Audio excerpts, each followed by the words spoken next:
Do we ever figure out an actual intro? Yeah, it's a Del Corazon, unfiltered, unfined. Is it unfiltered, unfined, or unfined, unfiltered? Unfiltered, unfined. Got it. You'd never put that on the bottle. Unfined. Wait. Oh, now I'm doubtful. Unfined, unfiltered? Unfiltered, unfined sounds way better.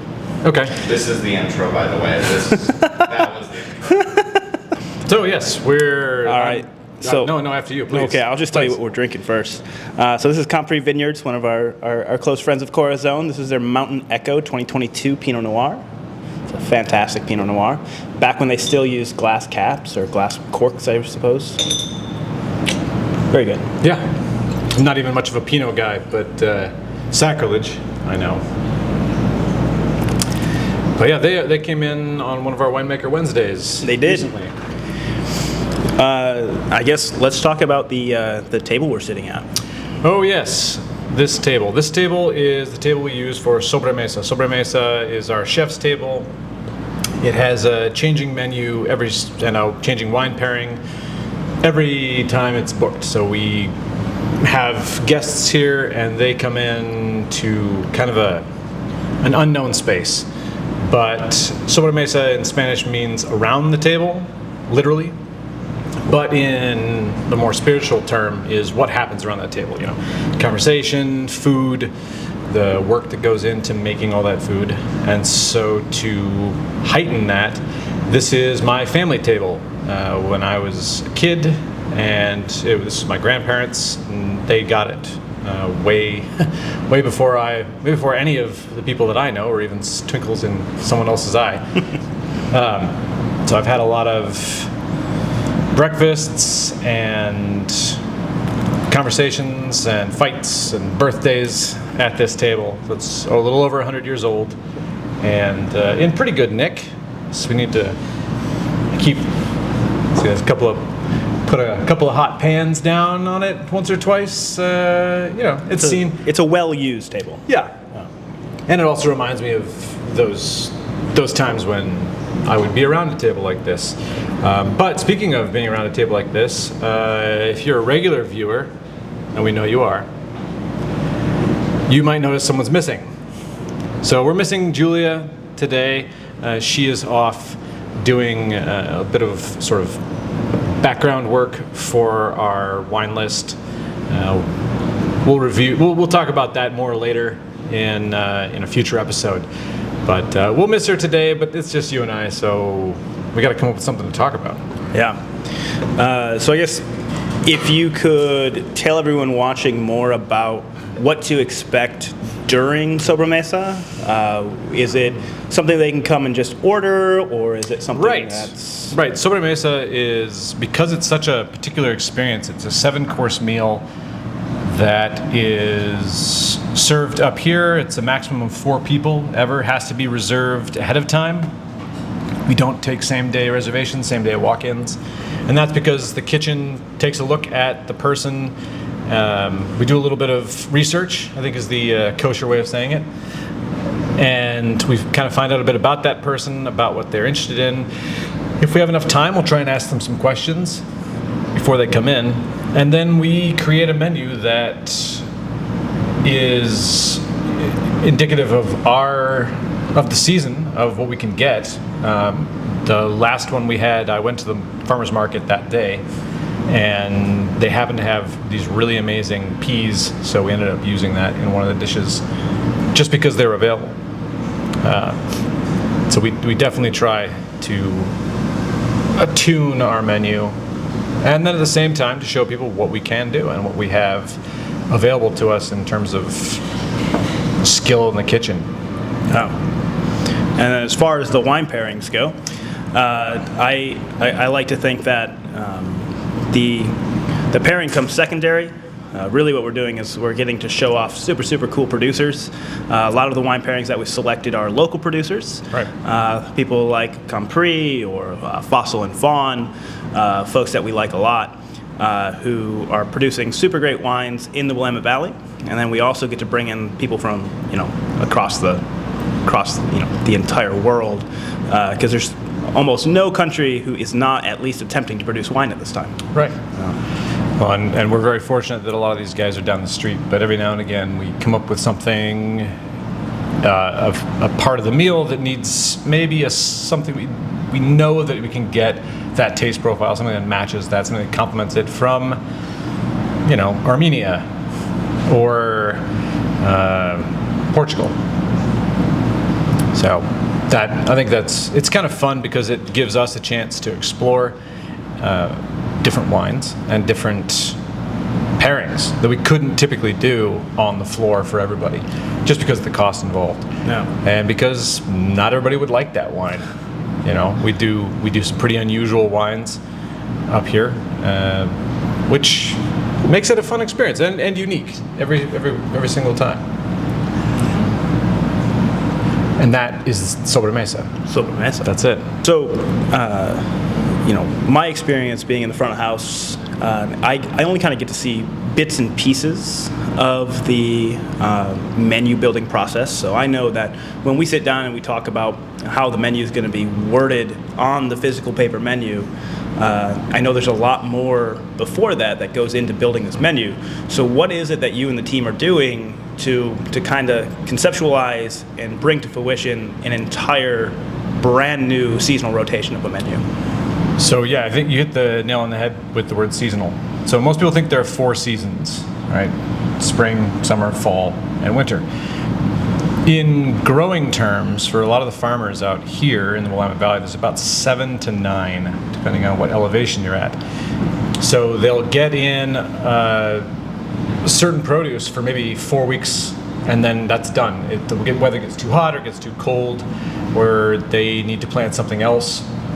Or most importantly, a lot of our farmers, the farmers that we source from, they realize that whatever that plant is, a good example is parsnips. Parsnips are best in the winter. The reason they're best in the winter is because cold temperature forces the plant to concentrate. Cell phones must be silenced before recording.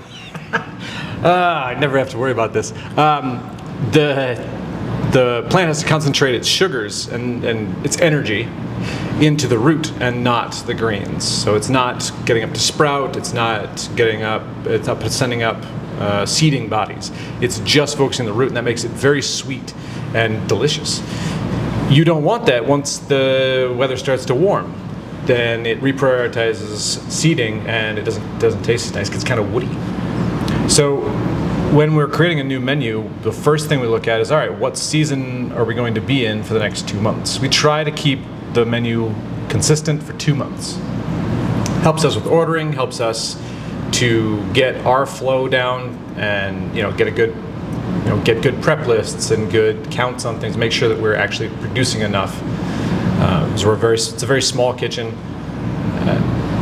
So that's our first consideration, is what season are we in, what can we get from the local farmers?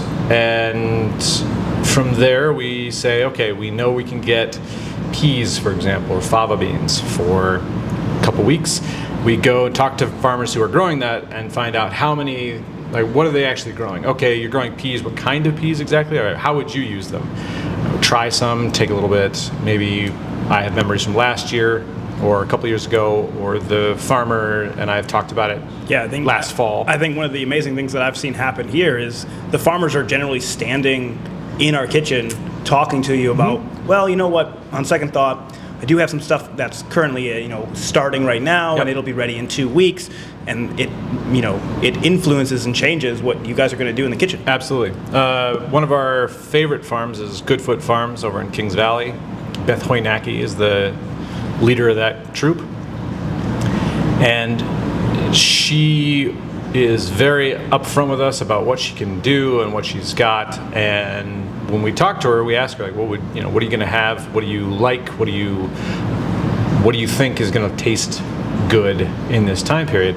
And then we get a box of greens from her and vegetables, and she'll always throw in something a little odd because I ask her to. Mm-hmm.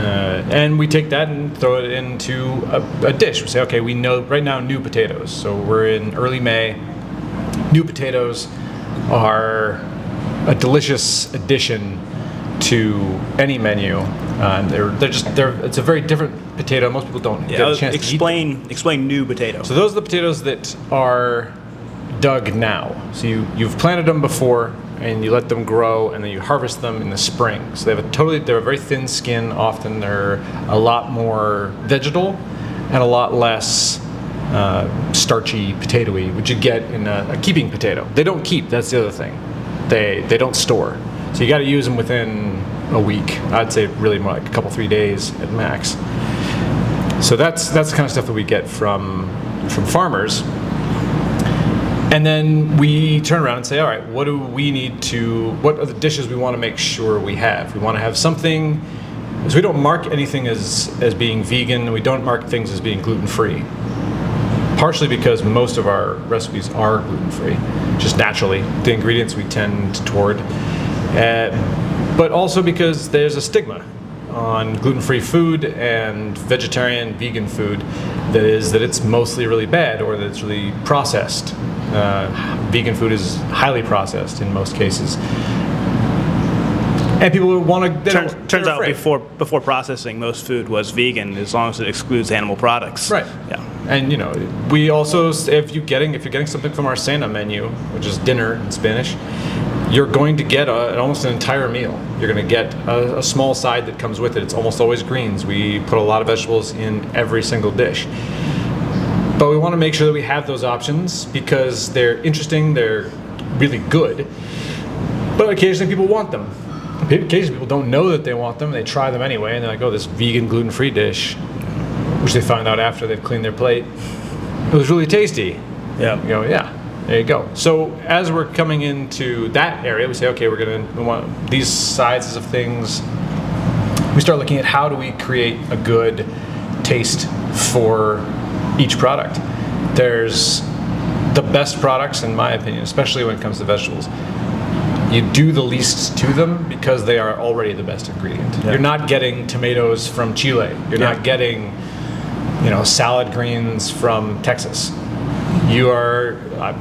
We sometimes don't have stuff. Yeah. Sometimes we sell out. We run out. That is not available right now. And sometimes the farmer's freezer freezes all of their produce overnight, and they have to go out in the morning and pick it again for us. Which is amazing. The fact that they would do that instead of just calling us. I mean, if somebody's freezer truck, right, went down, you're not getting your shipment that day. Sorry guys. Yeah. Sucks to suck. That's the benefit of working with local farmers that you can call, that you can text, that you can talk to physically, is that it's a relationship that they care about. Absolutely. And it allows us to provide them with something stable. They know they're going to be able to sell us these things weekly. And we get to talk about it right here, for example. So that's the early stages. And then I go through, that's usually myself and Jake, the sous chef. Yeah. And then we open it up to the rest of the kitchen and sometimes the dining room. So that's all the serving staff.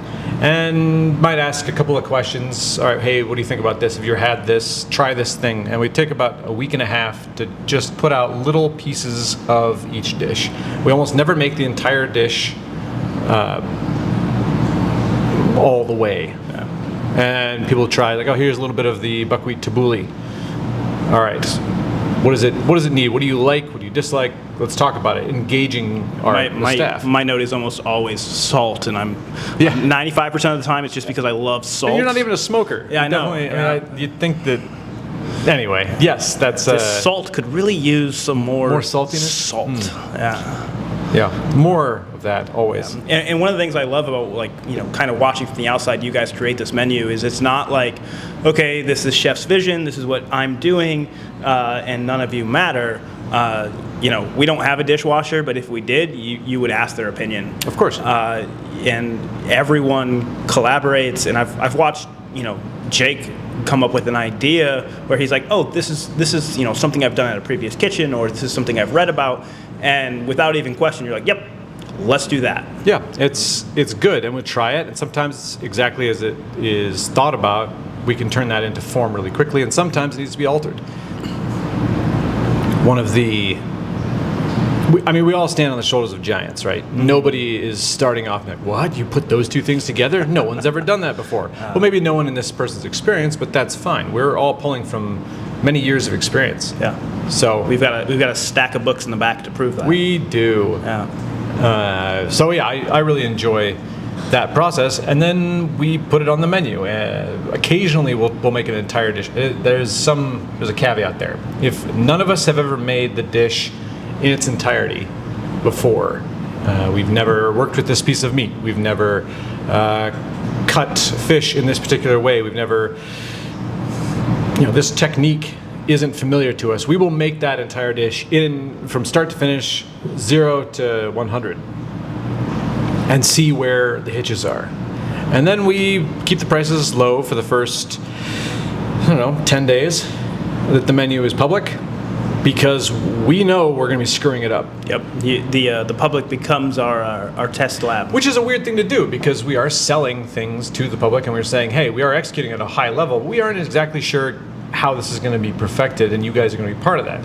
It's not the very best system. The best system would be that. But I think to some degree they know, because when we release a new menu and I watch the reservations come in, it's usually like the same 20 to 30 people who are like, oh, we're going in week 1. Yeah. They know that they're going to be trialing things that haven't been out before. And that is a great way to bring in parts of the community as well, because they may not have a say exactly in what it is, but if they give feedback, and we hear it a couple times, that registers. Yeah. Hey, this, what was the one? A couple menus ago, we had a rice dish, and the whole purpose of it was to be undersalted so that it could complement the very salty, crusty pork belly. I remember. Yeah. And we had so many people say, oh, I just want some salt in it. So we thought, okay, what if we put something that's salt adjacent to it? So we started putting shiokoji in it. And suddenly nobody was bothered by it, but it still had a freshness, and it wasn't saline, too saline to be helpful when you're eating like a big fat piece of delicious, crusty pork. Well, I think that's one thing that's, is a struggle, is when you eat sushi, you know that the chef prepared this piece of sushi to be eaten as one bite. When you plate food, there's not so much of a clear line of, oh, I'm supposed to eat this with this with this. And so I think that's part of what we learn too as time goes on, is when we see plates come back to the kitchen, we know, oh, they skipped this entire thing. Yeah. There's got to be a better way to make people understand that, like, this is meant to be eaten together. Yeah, to encourage people to try things. However, I'm a big fan of a choose-your-own-adventure style of eating. We're going to put all these things on your plate. You can eat them in any way you want. There's a subconscious connection between them for most people. But if you don't want to eat it like that, that's fine. If you ask, hey, how should I eat this? I will tell you. This is how I would do it. But that is rarely the case. I usually say with your mouth. Yeah. Yeah. Hands. Yep. That's just personal, though. I don't expect anybody to actually take my advice, and I'm not going to tell them, because why prime them to do something that they may very much dislike? If they have a question, I say, oh, I don't really enjoy this part of the meal. Wonderful. All right, let's figure out, what was it? My favorites was people who would skip. Who will skip an entire section. They just won't eat that little bit. And they're like, oh, it wasn't enough food. You go, well, you didn't eat all the food. Yeah, you didn't eat all of it. So I know from a front of house perspective that I see the farmers come in. I know that we're working with local, fresh ingredients. From a kitchen structure, from a kitchen process standpoint, what are we doing differently? What makes us Corazon?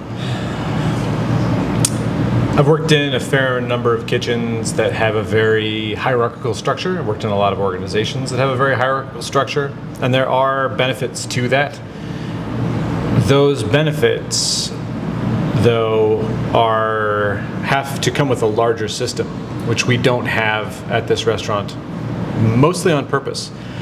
I call it, in the kitchen I refer to it as a collaborative dictatorship.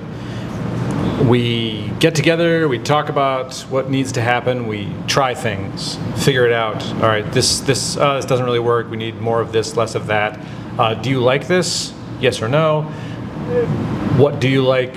All the questions get combined and considered, and then we come up with a final product. And then when that final product is set, then that's it. Then we go, and there aren't big changes. And that allows people to bring the elements of their training and their experience and their interests and skills to bear on our menu. It's not my menu.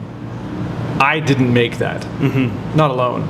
Yeah. I sanctioned it, and I come up with some of the copy, but that is a collaborative effort between the kitchen and the farm and the supplier, the ranchers, all of those people, the fishers.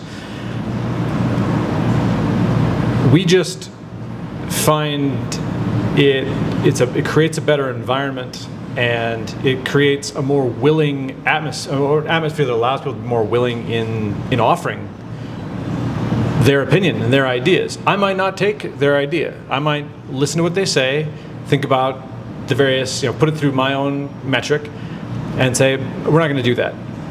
However, often what I usually end up saying, because I don't really hire people who aren't collaborative.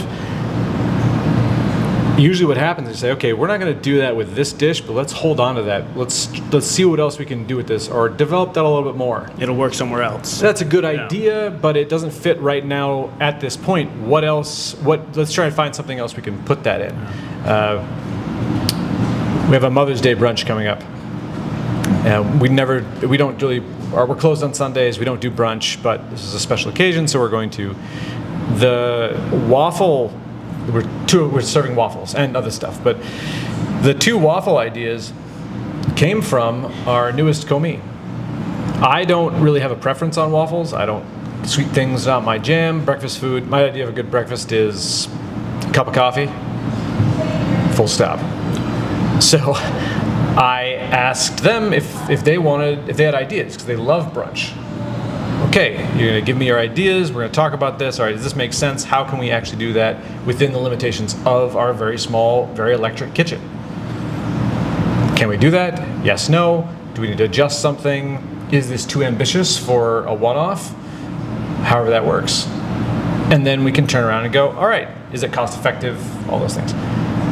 Once that's set, then we're good to go. And their ideas are the ones that are coming through. On this menu, I have had, on the Mother's Day menu, I said we're going to do waffles, we're going to do some kind of eggs Benedict, and huevos rancheros.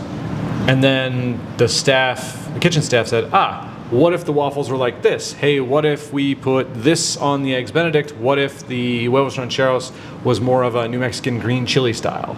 Yeah. Oh, yeah, okay. Let's see what we've got. Let's make sure we can get those ingredients. Let's talk to the different farmers in the area. We had to reach outside the local area for the peppers, but it's a special occasion. Yeah, and that style of collaboration is what makes pairing wine for the front of house so very easy here. Good. Most of our wine list, if you look at our wine list, as long as we have a couple dishes that are super high spice, or rather they're fairly high spice. Right. Some people would consider them super high spice. That's the difficult part that we run into with pairing wine. Mm-hmm. But 95% of our list pairs well with food because the menu is so diverse and so widespread that whether every wine works with it, maybe not. But most of the wines will work with it just because of the way you guys design the menus. It just makes it easy. And if we have a wine that we're like, we really want to serve this, but it's weird or it's funky and it's going to only go with this, you guys have changed menu items to pair with wines before. That's true. That's surprisingly easy. Partially because we have, our wine list is you and the absent Julia. Hey, Julia. She's here in spirit. Yes. Hello. Both of you come from different backgrounds for wine, specifically. You're a winemaker, and she's a sommelier. And I don't really You're a wine drinker. I'm a drink. Yeah, that's Yeah. it. I drink wine and occasionally think about it. But I always say the same thing whenever we're out there talking to distributors or winemakers. Like, oh, I know what this would go with. But because you guys come from different angles, you're finding different aspects of a wine, and it makes it easier to pair because it's two different approaches. So something like our lamb pan árabe is, a little bit barbecue, a little bit sort of a Mexican flatbread style, which is actually it's a typical aspect of a subculture in Mexico, and at the same time, just a little bit of us. And that dish works so well with 2 or 3 of the wines that we currently have because it has enough pieces that that can pull out the best qualities in the wine that you guys get in. And the wine list changes all the time. Yep. Somewhat out of necessity, somewhat out of Julie and I's need for pain, And boredom. I mean, there's nothing like pouring the same 6 wines for 3 months, and you just think to yourself, everybody's like, oh my gosh, I'll have that same thing. Like, no, we're going to pull you out of your rut. I still have people who come and request, like Gadeo that we poured all summer. It was amazing. But we haven't poured it in like 6 months. I know. People are like, oh, can I get the Gadeo? And I'm like, absolutely, it's on the wall. You haven't read the menu, but it is over there. Yeah. We've talked a bit about our wines. Last podcast, we talked about kind of what we like as people, talked about the menu. One thing we haven't hit on is the wine club. So it's unusual for a restaurant to have a wine club. Wine bar, yeah, sure, wine club. Winery, absolutely, must have a wine club. We are a wine-driven restaurant that has a massive bottle list. For how small this restaurant is, our bottle list is extensive. And yet we also have a wine club. Yeah. For why? I took over the wine club in December. My very first time picking the wines for the wine club would have been in January. And I think my first time around, I tried to pick wines for people that I thought they would like. That was my whole, I was like, okay, what wines do people like? And that's actually incredibly easy to do. Picking wines that people would like, I could almost get away with going to Target, and I could pick out these wines off of the shelf, and if I blinded people on them, they'd be like, oh, I like that. That is a wine that I like. But the idea behind... Because it's familiar? Because it's scientifically well done. There's very few bad wines in the world. When you think of wine, I like to think of it is kind of like 3 categories. There's bad wine. There's very little bad wine. Bad wines means you messed up. It is faulted in some way. Good wine is massive. I think most wines fall into good. Great wines are rare, and generally you can't buy them. That's something that someone has cellared for the past 20 years, and you get invited over and you get to try this great wine. So we're really looking for good wines. And if my only goal was to feed you good wine, that's easy to do. I want to feed you wine you've never had before, that you can't get, that is hard to come by. Well, like the Godeo, actually. Yeah, that's an unusual grape. Very unusual. It's a lesser known varietal that's very similar to a lot of great wines. There's wines that are delicious that come in a box, but that I have some at home. Yeah, but that doesn't necessarily mean that it's what I'm trying to provide in the wine club. And so I've had people reach out to me and they've been like, I didn't like this wine that you had in the wine club. Fantastic. I bet you next quarter there'll be ones you don't like there too. Yeah. But it was something different. It was something you've never tried before, and it was, a well executed wine. I'll never put a wine in the wine club that isn't at least well executed. Sure. For what it is, but we're not guaranteeing you entirely well-known wines. I Right, it's not the suppose. fast food of wine. No. It's like you said, scientifically, this is a good wine that everyone will like. Yep. I know because I made sure of it with chemistry and... Yeah, McDonald's is delicious. Yeah, McDonald's is delicious, but We're not making McDonald's here at the restaurant. new, although... Yeah, that's a sidebar. You gonna make some chicken nuggets? No. Never. Don't say never. You actually made nuggets. Yeah, those were dino nuggets. That was different, and That they was were made different. out of lamb And bison. and bison and pork? Yeah, No. yeah. That was for the best worst meals you've ever had. Yep. Pairing dinner, but that is something that I look forward to in trying the wines. Because of course I'm part of the wine club by proxy. yeah, I'm a de facto wine club member. Because I get to try them, and sometimes I get ones in there. I'm like, I don't even know what this is. Yep. That's my goal. This is really weird and different, and that's exciting to me.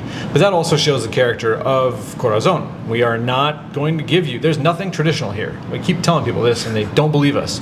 They come in, one of the critiques we got was, it's not Mexican food. This is not very Mexican food. Yeah, it wasn't Mexican food, which is hilarious, because then you get to ask the question, What is Mexican what food? what is Mexican food? Exactly. Please tell me what exactly Mexican food is. And that's a whole other larger conversation. But we're here to push out those expectations and those preconceptions. So, you like a big jammy Syrah from Napa. Yep. Sure, easy. Everybody kind of likes that. Yep. Good enough. But what if we gave you an elegant, heavy fruited but clean and light and crisp Syrah from the Columbia River Valley? Yeah. Travis Adelabo. I will almost always go back to that wine. Yeah, That is, I know. That is one of my favorite. I love that. How much does he pay you a year to promote? He pays me in like knowing glances, Yeah. and just nods like, well done. No, but that's a good example of kind of the wines that we are attempting to make available to people through the wine club. Yeah. You're not going to get, my favorite thing about seeing the list you come up with for the wine club, is you're not going to get things you've seen 1,000 times. Yeah. Oh, great, you put another very simple, very, middle of the road Rioja in. How original. Yep. No, not going to do that. We're getting Amphora orange wine from Italy that is a varietal you've never heard of. Yeah. I have distributors come in and they pour things for me, and I have to break out my phone and be like, what on earth is this? And I then love that. And then I taste it and it's delicious, and I'm like, yep, that's the one. Yeah. That's I think what makes the wine club special in particular, and it mirrors so nicely the rest of the character of the restaurant. Yeah. Again, you're not going to come here and have a typical experience. You are going to eat things, drink things that you maybe didn't expect to be delicious, but if you are open to the possibility, if you treat this like a vacation, you're coming here because with that same mind. Yeah, I'm not in my normal element. I'm not getting the same things. I'm out of control here. Yeah, I'm out of my routine. Yeah. So I'm going to try anything. Yeah. And maybe I like it, maybe I don't, but at least I can say I tried. Yeah. Yeah, one of my favorite things about I've been privileged enough in my life to have traveled to a few different countries, and I loved going to restaurants that didn't offer menus in English. No, not at all. You're just like,